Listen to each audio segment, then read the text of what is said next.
It's the Grinder's Journey signing in. What's your journey? We're back again with another banger. We're here again. What's your journey? And let's start, Grinders. Let us start. Tell us about yourself, Habeeb. So I'm a football agent, previous footballer, been on trials at a few professional clubs here and there. Okay. What kind of clubs have you been at? You know, talking of the likes of Crystal Palace, Southend, Lincoln, to say the least. Picked up an unfortunate injury, my ATFL in my ankle. So I done my ligament, sent me out for roughly 18 months. Flipping out. So wait, let's start again. What was the first academy you were at? The first academy trial I went to was Palace. Palace, okay. Palace. What age group was Palace? Palace must have been around under 12s, under 13s. Okay. Yeah. So how was that for you?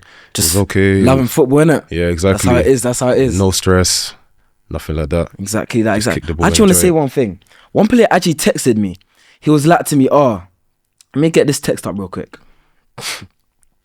He told me he's been at a couple academies.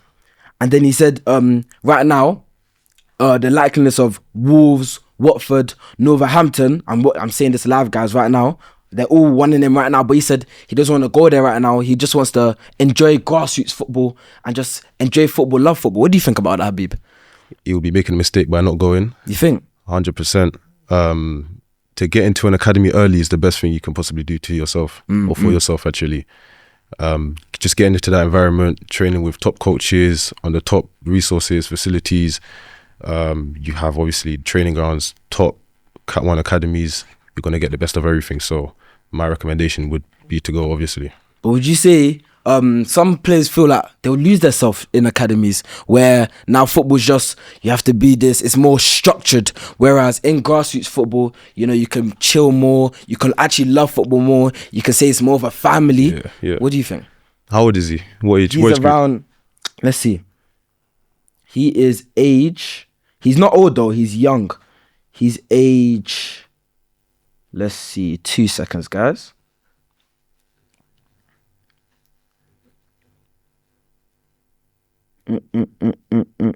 Regardless of the age, I would say anywhere between like under 9s and He's under 14 right now. He's under 14.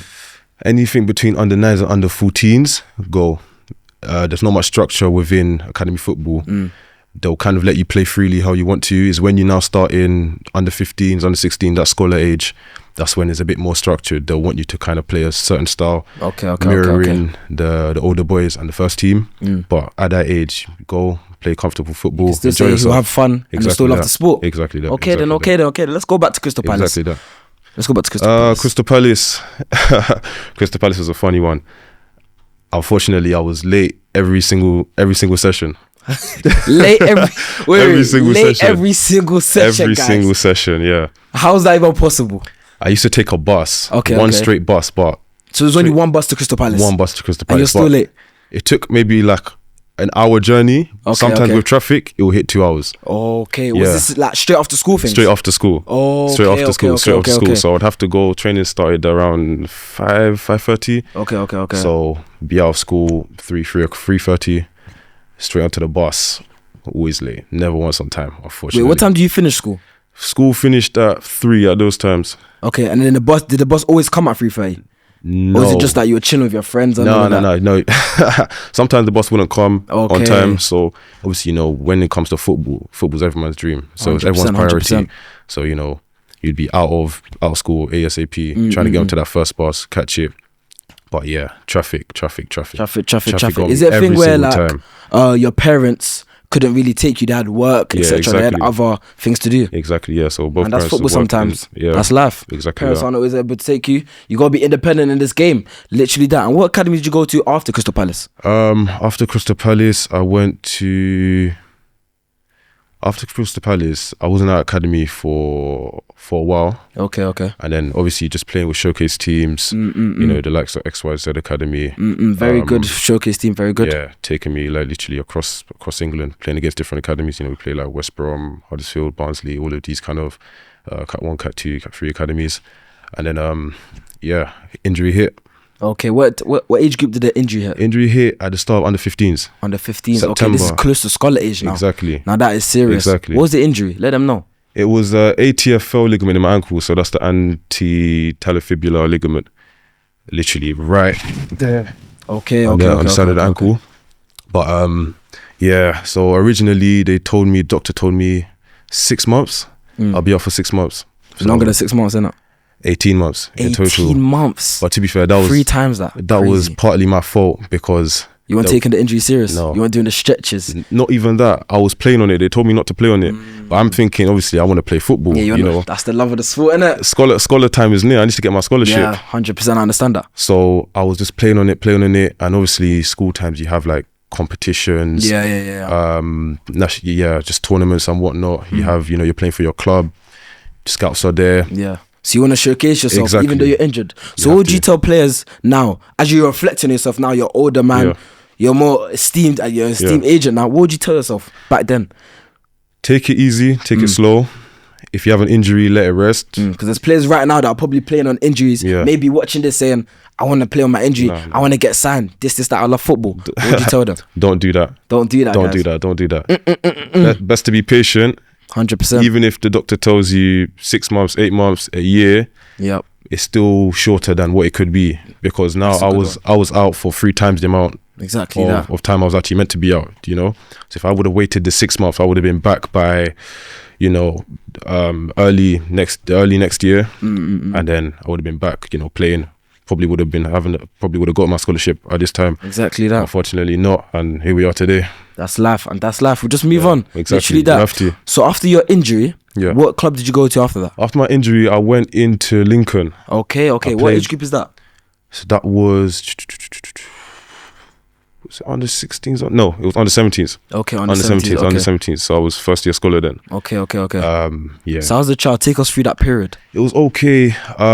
Did you get the trial through XYZ? Sorry. Yes, I did actually. Okay. Obviously, clubs are looking for players. That's 100%. The good thing about showcase teams, where clubs are looking for players and they trust showcase teams more than anyone else, really. More than grassroots teams. Exactly, more than grassroots teams. So going through like a showcase team, they can just recommend you, or if you're playing a game with them, then obviously the scouts from that club will be there, and then they'll just pick you up. 100%, guys. Remember, literally every episode I've been telling you guys, showcase teams is a good one to go into. 100%. Go into that, because 100% what he said, the scouts there, you can get signed, you can get seen. 100% that you can get seen. But carry on. Yeah. So played a game with Lincoln. The first game I played was actually right after my injury. Okay. So I was stiff. I hadn't played football in God knows how long, maybe a year. My legs were cramping up. It was a bad day that day. So you think you played dead? I didn't play that bad, but it wasn't a great performance. Okay, because you could have done better. 100%, could have done way better. So that was that. After that game, that was the journey. Wait, so what is that? You said the first game for Lincoln. That's right. Okay, then did they call you back after that? No. So after that, done. No call back. After that, just cold-hearted. That's the academy. That's the academy system. It's real. It's real. First, or not played at your best, or the what the coaches think is your best. Done. That's it. That's real. So what's after that? After that, went to sixth form. Okay. So I was still in sixth form that period. Went to sixth form. So that transition between you and sixth form. Yeah. Were you thinking like, do I really still want to play football, or am I going more into the academics? Learning, literally that. A bit of both. Okay. I always knew I was going to go into academics anyway. Okay. But I always believed I was going to be a professional footballer as well, and then just see which one would kind of take me into that path. Okay. So went into sixth form, still playing non-league as they call it now. Yep. Playing non-league, still training, still going to the gym, doing all of the stuff I need to do. Okay. Just trying to find opportunities. How's the balance between the academics and football? It's okay. Okay. Once you can structure it, if you have good time management, you plan it well, you'll be okay. Okay, no problem. Yeah, and that's about it at that time. Okay. So continue into non-league path, but nothing really came from it. Okay. What teams did you go out during non-league? During non-league, local. So obviously I'm from Southeast London. Okay. So local teams to Southeast London. Maybe some may know, some may not. But even at that point, I was still dealing with like a few little niggles here with my ankle. Yeah, exactly. Okay, so it was still coming back. Okay, it was still Yeah. Did you go back to the doctors or not? 100%. Okay. Always. I was always at. If you check my history, my medical records, you'll just see like every other month. Not even every other month. Maybe like every 2 weeks, every 3 weeks. Just checking in with the doctor, checking in. Physio, doctor's appointments, this checkup, that checkup. Okay. It was extensive. So after the first two, obviously, sixth form is 2 years. Yeah. So the first, the 2 years, you were at non-league. The first year was still COVID year. Okay. Your first year was still COVID year. So that's basically what took me out of football completely because COVID happened in March 2020, right? Yeah. And that was when I was under 16s. Okay. And COVID didn't really lift. I mean, it lifted in that June, July, I think. But in terms of like clubs and all of that stuff, when it was really coming back up, it wasn't until like the following year. Oh, so I basically missed that year and then a bit of 17s. So basically going into under 18s, that's when I was actually like back with a few little, yeah, exactly. Okay then. So now you're an esteemed agent. That's right. How would you think? Do you think agents help? Do you think they don't? Agents definitely help, especially because of how a lot of things are nowadays. Okay. In terms of contract negotiations, the legality of things, lawyers, solicitors are involved. So even in that regards, yeah. Can you tell us an example of how useful agent is? Because with me at academies, obviously after I got released, I was confused. My parents didn't know much about football. Obviously coaches, I just didn't ask coaches. So I was a lost soul, I'd say. I didn't really know where to go. Yeah. I didn't know what path to take. And I think having an agent would have helped me or benefited me more. Yeah. So what do you say about that? Yeah, definitely. Especially as a player, like you said yourself, you came out of an academy, got released. Your next idea or your next thought is like, where am I going to go? Yeah, 100%. Not even where am I going to go, but how am I going to get there? Okay. It's the how. That's the one. That is the one. For example, you could be Cat 1 level. Okay. But if you don't have Cat 1 connections, you're not going anywhere. You're not going anywhere. You're sitting down, you know? So that's where the agent comes in. He would kind of showcase your talents to different teams. Okay. If he has a direct connection, you know, he can just put your name through. They will watch your clips, and if they like you, they Could you tell us how that goes? Yeah. So okay, normally, especially players coming out of Cat 1, they'll be on other teams' radars already. Okay. So they would have their scouts going out to their games with, let's say, likes of Chelsea, Arsenal, City, United, Liverpool, Tottenham. All Cat 1s really, all Cat 2s, all professional academies. Scouts will all go to their games, see what players are good, what players haven't been offered, what players are likely to come out, make their report, and if their report fits the criteria of the clubs, then they'll potentially bring them in to either have trials or just give them a straight contract to play for the club. Okay then. So you know how you said with Cat 1s, when players get released, academies will be watching them. Yeah. But do you think between Cat 1 and then let's say Cat 3s, less academies will be watching a Cat 3 player because it's you know what I mean? You could say. So for example, or would you say, because to be honest, with Cat 1 it's just more that the facilities are better. So it doesn't really matter about the player if they get released from Cat 3 or Cat 1. It's hard to say because there are some players in Cat 3, because there's some players in Cat 3 where you see they're really good and then they jump up straight to Cat 1. But if we're talking generally, no, because I think in the modern game now it's changed. Maybe before, where you wouldn't really see as many Cat 1 scouts at Cat 3 games, Cat 4 games. But now, yes, because how, let's say, players are even coming up through the ranks, especially even in non-league, you'll see Cat 1 scouts go to non-league games 100% and see, you know, scout 16, 17, 18-year-olds and then sign them. You're not lying. They'll make that jump from step 5 straight to step 1. So now anything's possible. Maybe before it was different back then, but different approach. So now you think scouts are taking more different approaches in why they're in or who they want to look for. Exactly. Because they can literally go to step 4s, step 3s and look at them. Exactly. No matter the cat. Yeah, exactly. Okay then. Because now that I think they've realised that there's talent everywhere. Some people have been unfortunate not to been, picked up recently or picked up as quickly as, let's say Phil Foden picked up at under 9s, or other players, they've been picked up at under 12s, under 13s, very young. So that's why players, especially in non-league, where they're playing maybe the 16, 17, 18-year-old, that's why you see a lot of the Cat 1s go straight down there. And then if they meet their criterias and if they're good enough, they'll just sign them. Okay then. Yeah. And with that under 16s period, would you say it's more better to go into a showcase team or more better to go into non-league? Both. So you can do both. You think the players should do both? Both of them, 100%. Players, do both. Hear this esteemed agent, you know what I mean? Do both, because you don't lose anything by doing it. Going to a showcase would give you that direct link it's like a direct path straight to the academy, in a way. It's like your stop off just before the academy. Okay. You're going to be playing against academies.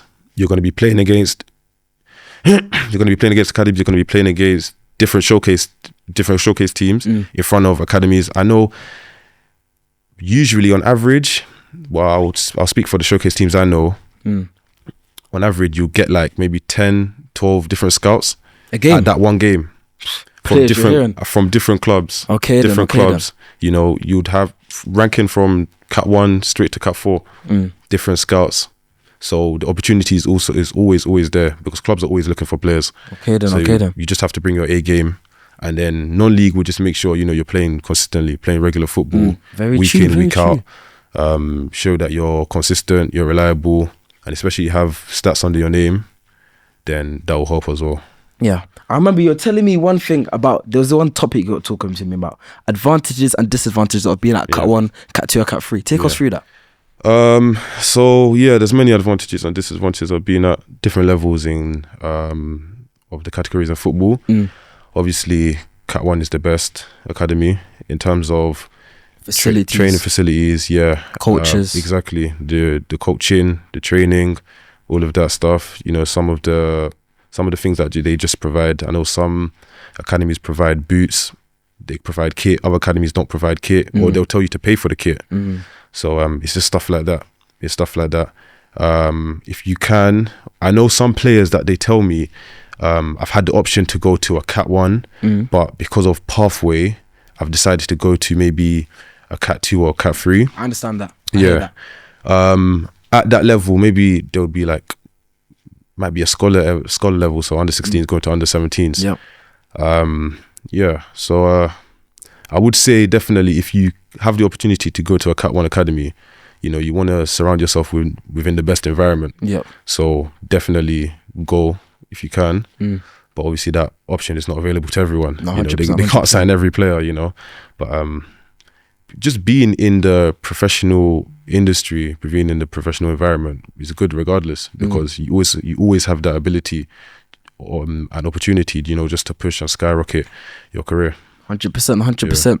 Now let's go towards the controversies in between football. So as I was saying, between academics and football. So guys, there was one player that was texting me. So I put on my Snapchat story, guys, I said, where is it? Ballers, if you have any stories about this topic, even if you're not African, I want to hear it. And this is the topic, guys: balancing academics and football, dealing with controversy, especially from African households.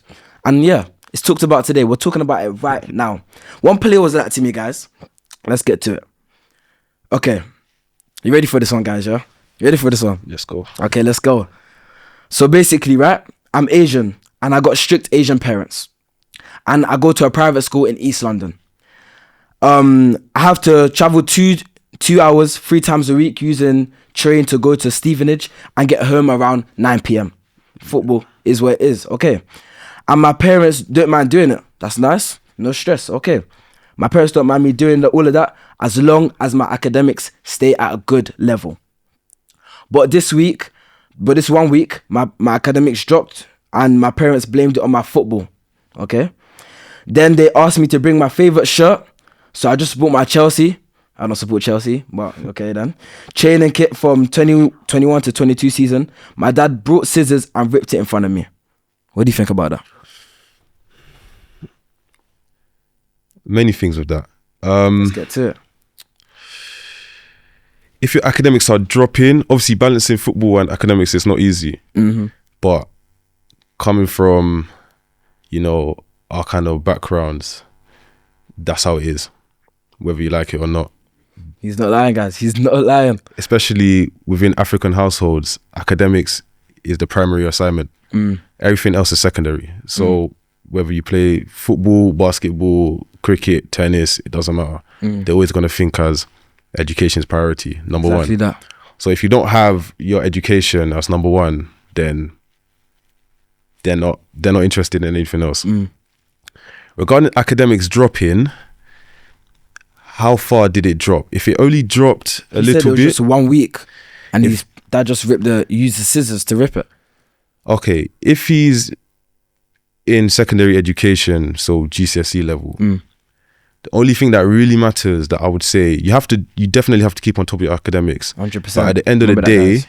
if it's like your mocks or, you know, you have like little in-class assessments, then let's say maybe you drop from a B to a C or an A to a B one time, in my opinion, it's not the end of the world. Not that major, It's innit? not major. It's not that It's not major major. at all. The one thing that really matters is the final grade. So I know parents, especially going to a private school, they're investing a lot of money into 100%, you. 100%. They want to see that A star, or 100%. in GCSEs it's 9, right? It's Yeah, 9 now. 9, yeah. 9's, So 8's. It's 9's, 8's, yeah. So they want to see that 9's. You understand? Yeah. So I think cutting the shirt, maybe Do you think that can affect a player's mentality? You know, that's his favourite shirt. He wasn't expecting that. it can. But obviously, players need to understand that from a parent's point of view, academics is the way forward. 100%. From Okay. how they're thinking of it, they don't really understand that, you know, there's a path in football. You know, let's say players want to play football. You know, you have Sunday league, especially at that under 11s, under 12s, under 13s, whatever. A lot of players, especially African parents, they'll tell you, oh, you know what, Sunday today you can't play football. We got church. We got church, or we got this, or we got that, or we don't football. No, Not today, football. not today Not at all. today. Forget football. Focus on your academics. Definitely can play a big part on the player's mental health. Yeah. Okay then. Let's go to the next player. Let's see. This is literally live, guys. I'm just opening messages now. Next player. Okay, let's see this one. I was on trial whilst filming a TV series with African parents, driving up and down from Leeds to Coventry, which took me 3 hours to Leeds and 1 hour to Coventry. My mum is from Ghana and she has bears to deal with, so I respect her for putting me in that hustle. Contract coming soon. Okay. That's what he's saying. Okay then. You have anything to say about that one? That's good. You have parents that support your grind, your craft, which is also good, you know.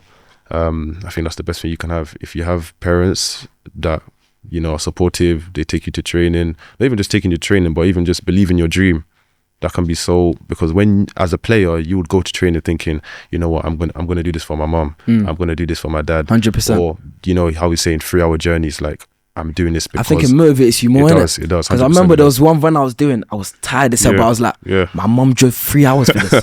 I'm going to carry on. I was sweating. Yeah. I was sweating, guys, but I was like, in my head, psychologically, I was like, my mum's sitting right there. I could see her. Yeah. And she drove that 3 hours for me to come and train exactly. here. So you're Come going to on, put man, in your I'm doing that 110%. 100%, You have to. 100%. You have to. You owe it to them, you know? So to that player, big you up, carry on, do what you're doing, and 100% show your parents, Well done. your mum respect that what she's doing. It's a lot, 100% it's a lot because she's tired. Next player, okay. Pops wanted me to go to elites in year 10 to get into engineering and give up football. What's elites? Let me pause you there. What's elites? I have no clue to go Okay. to elites in year 10. It's okay. I have no clue, but let's see if we can add it together and understand We work around it. I cried because it wasn't up to debate. What do you think about that? But that's just the start. Repeat the question. Repeat So it again. should I say the whole thing? Yeah, Alright, please. Pops wanted me to go to elites in year 10 Okay. and get into engineering. So that's probably an elite That's cool. school Okay, or yeah, something. And give up football. Bro, I cried because it wasn't up to debate. This was in year 7 times, but it cooled off when he saw I was serious about football. Okay. Bro keeps saying I shouldn't went to... Okay, this isn't really English. Bro keeps saying I shouldn't went to... Oh, okay. Bro, flipping out. Bro keeps saying I should have went to Elutech Engineering and Science School. Okay. Because he hasn't got signed yet. That's literally what he's saying. Oh, okay. Yeah, parents killing the dream from early. Yeah, no. Yeah, it's the whole point of, you know, kind of allowing a player to follow his dream. A lot of parents don't understand that there is a path in football. Football it's not easy. 100%. They do say the percentage is like 0.0001% of people who play football make it. But it does give a player hope, you know, if they can dream and believe that if I work hard enough, you know, if I have these opportunities, if I have, you know, the luck and whatnot, that I can actually make it. So to say already that football, you know, you should just cut football out and go straight to school, it might not be the best. Obviously, different parents have their different approaches. It is possible to balance it. You see a lot of players doing that. Even now, a lot of players, professional players, they even go to university and play football at the same time. 100%, you're not lying. Yeah, exactly. And I know clubs will tell you that until the age of 18, you have to do formal education. So they'll, even at Cat 1 academies, Cat 2, Cat 3, all professional academies, they'll put you in some sort of school or they'll make you do some sort of education. Education. Whether it's like a BTEC sports, A-levels, you know, you have to do education until the age of 18. That's by law. Yeah. Okay then. Very nice. Now let's move to the next topic. That was a very nice topic. And you know what, guys? I'm going to do that more, you know, ask you questions because I want to know you guys' thoughts. I don't want this podcast to just be me talking to someone without you guys having any input. Remember that, guys. We're family. Come on, man. So the next topic. Okay, I like this one. How transfers can affect footballers' mentality and mental health. Okay, big one. One big thing, or the biggest thing I would say, is location-wise. What do you mean by that? A lot of our players actually, or like you would see a lot of the top talents, especially coming out of like grassroots or showcase teams. We'll start with showcase teams, or we'll start with grassroots and showcase teams. We won't go on to academies first. They come out of London. Okay. So, you know, as you know, London is very bubbly, vibrant. You know, you got shops here and there. There's stuff to do. You go cinema with your friends. You know, you could do the whole lot. Yeah. You might move to a city, I don't know, so far up north where there's absolutely nothing to do.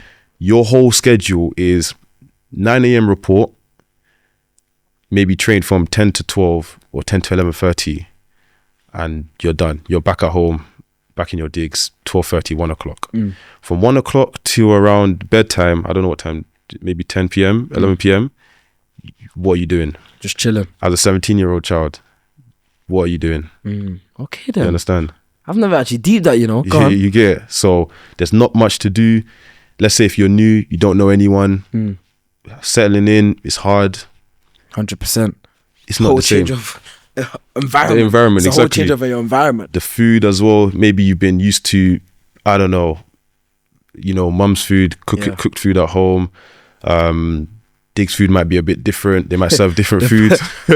Players that show me Dig's food is crazy, guys. Let me know as well in the comments the Dig's food that you guys have got, because I've seen some crazy stuff, man. Dig's food is real. Dig's food is really, it's real. Oh my days. So yeah, and if we're talking more of like on a professional level, so you know, like academies to academies, you might have transfers between different countries. 100%. So a player could move from England to Belgium, England to Spain, England to Italy, where the culture, now we're talking about the whole culture is different. You got to learn a different language. You know, you don't even understand anything they're saying. Someone could be shouting at you. You're just like, I don't get what you mean. I don't get what you mean. Your parents are not around. Your friends are not around. You don't know anyone. Yeah. You know, you don't know the club. You don't know the club. You don't know the players at the club. Everything's just kind of new. And settling in can be difficult. 100%. It can be difficult. And do you think that's where you really need an agent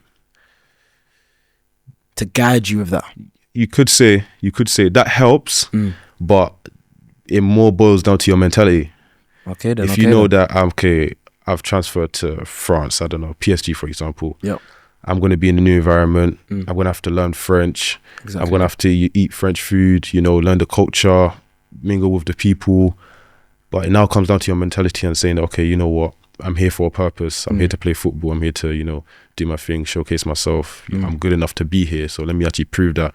But obviously in that meantime, it can be difficult, especially, selling 100%. in. Do you think that's why maybe some players are actually scared to go abroad, to go to 100%. different clubs, because it's a whole new environment? 100%. What would you have to tell them?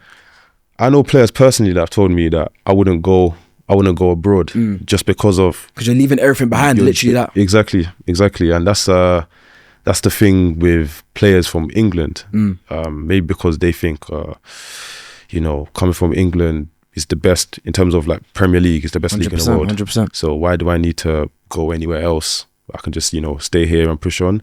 But also there are opportunities or even better opportunities elsewhere. Abroad. Exactly. So kind of making that small sacrifice for, the greater good. It can really, boost your career. And especially abroad, you see a lot of players go abroad and, they have that opportunity, make that first team debuts, play a lot of league games and, kind of establish themselves there, which is what you need as a player. Okay then. It's So all guys, about remember playing that. games. All about mentality. If you want to go abroad, if you want to carry on playing football, if that's your dream, go do it. Don't think, I'm leaving my parents behind. Of course, that's going to affect you, your friends, the environment. But remember your main goal. If your main goal is to sign that professional contract, go do that abroad if you need to do that. 100%. 100%. Okay then. Yeah. Now let's go to the next topic. I like this. Controversies in the football industry. What do you mean by that? Controversies in it. So there's a few. I'm going to name the first one. I'll say in terms of players' positions. Okay. What positions to pick as a player starting out in football? A lot of players, surprisingly enough, don't start football from, like, let's say under 7, 6-year-old, 5-year-old. Some players Start more later, innit? Exactly. Yeah. 14, 15, 13 years old. So there's a whole huge topic to delve into that. A lot of, for example, goalkeepers. A lot of players don't like the goalkeepers in position. And They're not lying. He's not lying, guys. It makes sense. Do you think it's more restricted because with a goalkeeper you actually have to be more of a 6 foot or a taller height to actually be in that position? Not even just that. There are a lot of restrictions to it. So a lot of clubs will tell you that, we need someone at the minimum 6 foot tall. You need to be athletic. You need to have, a long reach. You can play out well from your feet. But it's not even that, because, as you know, goalkeeper is the only position on the pitch. And even as a substitute goalkeeper, how many times are you going to come on? Exactly that. So, and they don't really get as much, it depends who you are. They don't really get as much, I would say, coverage or as much recognition as, let's say, a striker. A striker could play, he could have the worst game of his life. But if he scores that one goal. For 89 minutes. It could be a 0-0 game. He scores in the 90th minute and he's suddenly the hero. And on the flip side, a keeper could play a good or a great 89 minutes, 0-0 game, and he concedes last minute. That game's over for him. Game's over. He's sad. The players are like, what's going on? Exactly. And especially if it's his fault, If I don't understand that. If it's his I've fault, actually never deep that, Yeah. Okay then. Yeah, so it's real. It's real.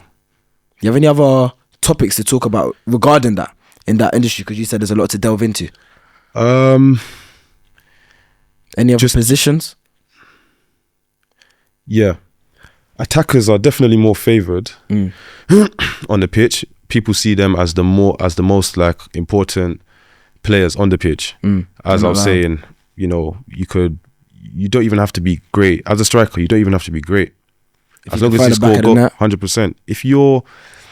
If you're like, normally nowadays they would like, depends on where you are, they would like athletic players, tall, fast, strong. You could not know how to kick a ball. But if somehow every time the ball touches your feet or leaves your feet and finds the back of the net and you're scoring, let's say 4 goals a game, 3 goals a game, even 2 goals a game, or even a goal a game, you're going to get signed. You're going to get signed. And especially now, the good thing with non-league that you could, how many stories you hear about, I don't know, a player has gone from step 6 to step 1, a striker. A lot of transfers happen, and majority of the transfers happen, if you realize, are strikers. I didn't know that, no. Yeah, from step 5 to, the professional league was strikers. Majority of them strikers. Obviously, you do get the occasional centre midfielder, centre back, 18-year-old centre back, left winger, whatnot, but majority is striker, because every team needs to score goals. 100%. If you want to win games, you have to score goals in order to win games. That's just the philosophy of it. There's no two-way about it. It's no buts. You find the back of the net, you're good. 100%. You're good. 100%. This was a very good podcast. Very 100%. Nice. Do you have any more things to talk about? Any more topics to talk about before we end it? God, give me a minute to think. You caught me off guard there. No problem. You take your time, brother. Take your time, brother. What topics to think? Is there any you had in mind? Any I had in mind? Let's think. With me, I'd say no, it was more of just as I said, when I was under 16s, okay, I didn't really know where to go. Yeah. But I'd say we've really gone through that, so we can go back actually with the under 16s actually. Let's go back. I want to cover a topic there actually, a point there actually. Okay, then you're gone. We talked about the advantages of having an agent. We need to talk about the disadvantages of having an agent. You're very right. You're very right. One, what I would say, pick your agent wisely. Your agent can make or break your career. He can take you, he could take you from 0 to hero, or you could end up absolutely nothing. He could crush, literally abolish your whole, detonate your whole career. You'll start from 0. A lot of, not a lot, let me not say a lot, but some agents are kind of, you think they're more like money motivated?